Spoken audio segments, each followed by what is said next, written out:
Doctor B R Ambedkar ಅವರಿಗೆ ಅವಮಾನ ಮಾಡಿದ ಆರೋಪಿ ನ್ಯಾಯಾಧೀಶ ಮಲ್ಲಿಕಾರ್ಜುನ್ ಗೌಡ ಅವನನ್ನು ಬಂಧಿಸಲು ಆಗ್ರಹಿಸಿ ದಲಿತ ಸಂಘಟನೆಗಳ ಒಕ್ಕೂಟದಿಂದ ರಾಯಚೂರು ಚಲೋ ಇಂದು ತುಮಕೂರು ನಗರದ ಜಿಲ್ಲಾಧಿಕಾರಿ ಕಚೇರಿ ಎದುರು ದಲಿತ ಸಂಘಟನೆಗಳ ಒಕ್ಕೂಟದಿಂದ ಪ್ರತಿಭಟನೆ ನಡೆಸಿ ಜಿಲ್ಲಾಧಿಕಾರಿಗಳಿಗೆ ಮನವಿ ಸಲ್ಲಿಸಲಾಯಿತು.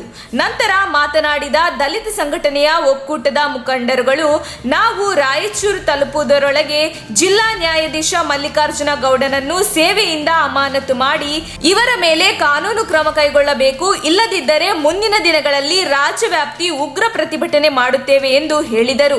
ಡಾಕ್ಟರ್ ಬಿಆರ್ ಅಂಬೇಡ್ಕರ್ ಅವರ ಭಾವಚಿತ್ರವನ್ನು ವೇದಿಕೆಯಿಂದ ತೆಗೆದರೆ ಮಾತ್ರ ಧ್ವಜಾರೋಹಣ ಮಾಡುವುದಾಗಿ ಹೇಳಿದ್ದನಲ್ಲದೆ ಅದನ್ನು ಮಾಡಿಯೇ ತೋರಿಸಿದ ಜಿಲ್ಲಾ ಪ್ರಧಾನ ನ್ಯಾಯಾಧೀಶ ಮಲ್ಲಿಕಾರ್ಜುನ ಗೌಡ ಪಾಟೀಲರು ದುರಹಂಕಾರಕ್ಕೆ ಪಾಠ ಕಲಿಸಬೇಕು ಮತ್ತು ಅಪರಾಧ ಕಾನೂನಿನ ಕಠಿಣ ಶಿಕ್ಷೆ ಆಗಬೇಕೆಂದು ರಾಜ್ಯವ್ಯಾಪ್ತಿ ಆಕ್ರೋಶ ಭುಗಿಲೆದ್ದಿದೆ. ಈತನ ಮೇಲೆ ಪೊಲೀಸ್ ಕೇಸು ದಾಖಲಿಸಿ ಜೈಲಿಗೆ ಹಾಕಲು ಹೈಕೋರ್ಟ್ನ ಮುಖ್ಯ ನ್ಯಾಯಾಧೀಶರು ಅನುಮತಿ ಬೇಕೆಂಬ ವಿಳಂಬ ಧೋರಣೆಯನ್ನು ಪ್ರದರ್ಶಿಸಲಾಗುತ್ತಿದೆ. ನ್ಯಾಯಾಲಯದ ಆವರಣದಲ್ಲಿ ಇಂತಹ ಅನ್ಯಾಯ ನಡೆಯುತ್ತಿದ್ದರೆ ಇಂಥವರಿಂದ ಜನಸಾಮಾನ್ಯರಿಗೆ ನ್ಯಾಯವಾದರೂ ಹೇಗೆ ದಕ್ಕುತ್ತದೆ ಎಂಬ ಅನುಮಾನವು ದಟ್ಟವಾಗಿ ಕಾಡುತ್ತಿದೆ.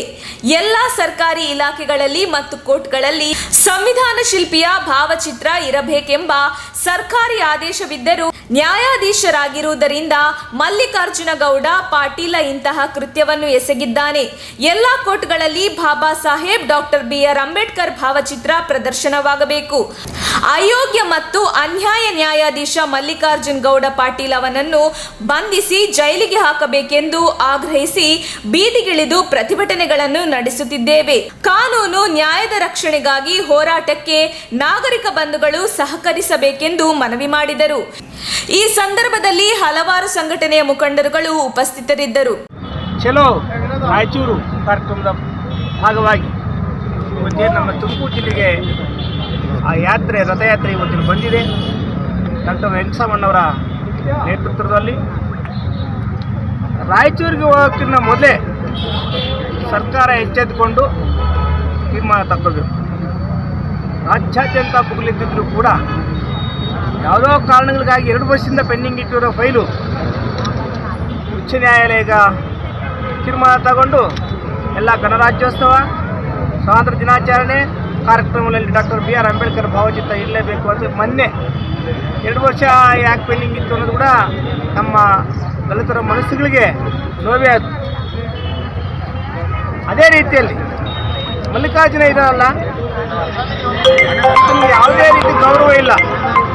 ಇನ್ನೊಂದು ವಿಷಯ, ಆದ್ದರಿಂದ ನಾವು ಇವತ್ತು ಏನು ಹೊರಟಿದ್ದೀವಿ, ರಾಯಚೂರು ಮುಟ್ತೀವಿ. ರಾಯಚೂರು ಮುಟ್ಟೋದ್ರೊಳಗಾಗಿ ನಮಗೆ ಆದೇಶ ಬರಬೇಕು ಸರ್ಕಾರದಿಂದ. ಇದು ಮುಖ್ಯಮಂತ್ರಿಗಳಿಗೂ ಗೊತ್ತಾಗಬೇಕು, ನ್ಯಾಯಾಧೀಶರಿಗೂ ಗೊತ್ತಾಗಬೇಕು. ನಮ್ಮ ವೆಂಕಟಸ್ವಾಮಿ ಅವರು ಜಾತ್ಯತೀತವಾಗಿ ಹೋರಾಟವನ್ನು ಮಾಡ್ತಾ ಇದ್ದಾರೆ. ಇದು ಕೇವಲ ಅಂಬೇಡ್ಕರ್ ಅವರ ಮೂರ್ತಿಗೆ ಅವಮಾನ ಆಗೈತೆ ಅಂತಂದು ಈ ಹೋರಾಟ ಮಾಡ್ತಿಲ್ಲ. ಅವರು ಸುಮಾರು 60-70 ವರ್ಷ ಯಾರು ನೋವಿನಲ್ಲಿದ್ದಾರೆ, ಯಾರಿಗೆ ಅನ್ಯಾಯ ಆಗ್ತಿದೆ, ಅವರು ಬಡವರಿರೋರಿಗೆ, ದೀನದಲಿತರಿಗೆ ಜಾತ್ಯತೀತವಾಗಿ ಹೋರಾಟವನ್ನು ಮಾಡ್ಕೊಂಬಂತ ನಾಯಕರು. ನಾವಿವತ್ತು ಒಬ್ಬ ಕಾವಿದಾರಿಯಾಗಿ, ಒಬ್ಬ ಸ್ವಾಮೀಜಿಯಾಗಿ ಮಠದಲ್ಲಿ ಪೂಜೆ ಮಾಡ್ಕೊಂಡಿರೋರು ಯಾಕೆ ಬೀದಿಗಿಳಿದಿದ್ದೀವಿ ಅಂದರೆ ನಾವು ವೆಂಕಟಸ್ವಾಮಿ ಅವ್ರ ಜೊತೆಗೆ ಅವರಿಗೆ ಗೊತ್ತು, ನೊಂದವರ ನೋವು ನೋಯದವರ ಎತ್ತಬಲ್ಲರು ಅಂತ ಶರಣರು ಹೇಳ್ತಾರೆ. ಹಾಗಾಗಿ ಈ ಹೋರಾಟವನ್ನು ಇಲ್ಲಿಗೆ ಬಿಡೋದಿಲ್ಲ, ರಾಯಚೂರಿಗೆ ಮುಗಿಯೋದಿಲ್ಲ. ಕರ್ನಾಟಕದ 31 ಜಿಲ್ಲೆಗಳಲ್ಲೂ ಈ ಹೋರಾಟ ನಡೀತಾ ಇದೆ ಈಗಾಗಲೇ. ಇದು ಒಂದು ಅಂತ್ಯ ಕಾಣಬೇಕು, ಅವರಿಗೆ ಬಂಧಿಸಬೇಕು, ಅವ್ರಿಗೆ ಶಿಕ್ಷೆ ಆಗಬೇಕು, ಅವರು ರಾಜೀನಾಮೆ ಕೊಡಬೇಕು. ಅಲ್ಲಿವರೆಗೂ ಈ ಹೋರಾಟ ನಡೀತಾನೆ ಇರ್ತದೆ. ರಾಯಚೂರಿಗೆ ಹೋಗೋದ್ರೊಳಗೆ ಈ ಆದೇಶ ಬರಬೇಕು ಅಂತಂದು ನಾವು ಸರ್ಕಾರಕ್ಕೆ ಮನವಿ ಮಾಡ್ಕೊಳ್ತೀವಿ. ಜೈ ಭೀಮ್. ಬಳ್ಳಾರಿ ಜಿಲ್ಲಾಧಿಕಾರಿ 12 ಗಂಟೆಗೆ ಹೊಸಪೇಟೆ ಜಿಲ್ಲಾ ಕೇಂದ್ರದಲ್ಲಿ ವಿಜಯನಗರದ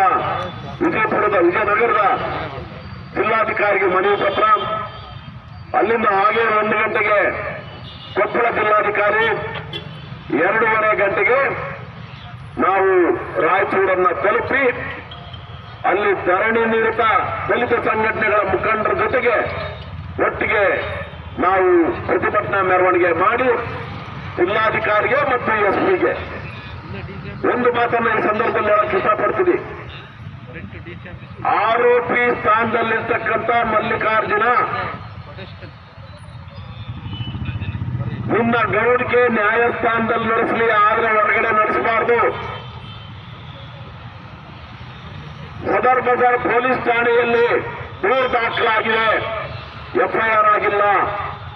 ಕಾಯ್ದೆ ಪ್ರಕಾರ 2015 ಕಾಯ್ದೆ ಪ್ರಕಾರ ಯಾವ ಪೊಲೀಸ್ ಠಾಣಾಧಿಕಾರಿ ದೂರು ದಾಖಲಿಸಿ ಎಫ್ಐಆರ್ ಮಾಡಲು ಆತ ಕೂಡ ಆರೋಪಿ ಸ್ಥಾನದಲ್ಲಿ ನಿಲ್ಲುತ್ತಾನೆ ಅನ್ನೋ ಡಾಕ್ಟರ್ ಎಂ ವೆಂಕಟಸ್ವಾಮಿ ಅಧ್ಯಕ್ಷರು ಹಾಗೂ ಎಲ್ಲ ಅವರ ಸಹ ಕುಟುಂಬಸ್ಥರೆಲ್ಲ ಬಂದಿದ್ದೀರಿ. ಅವರ ಪರವಾಗಿ ನಾನು ಈ ಮನವಿಯನ್ನು ಸ್ವೀಕರಿಸಿ ನನ್ನ ಜಿಲ್ಲಾಧಿಕಾರಿಗಳ ಗಮನಕ್ಕೆ ಈಗಲೇ ತರ್ತೇನೆ ಅಂತೇಳಿ ಈ ಸಂದರ್ಭದಲ್ಲಿ ಹೇಳಿ ಧನ್ಯವಾದಗಳು. ನಮ್ಮ ತುಮಕೂರು ಮಾಧ್ಯಮದ ವಿಶೇಷ ಸುದ್ದಿಗಳನ್ನು ನಿರಂತರವಾಗಿ ಪಡೆದುಕೊಳ್ಳಲು ಚಾನೆಲ್ ಅನ್ನು ಸಬ್ಸ್ಕ್ರೈಬ್ ಮಾಡಿ. ಕ್ಷಣ ಕ್ಷಣದ ಸುದ್ದಿಗಳಿಗಾಗಿ www.nammathumakuru.com ಗೆ ಭೇಟಿ ನೀಡಿ.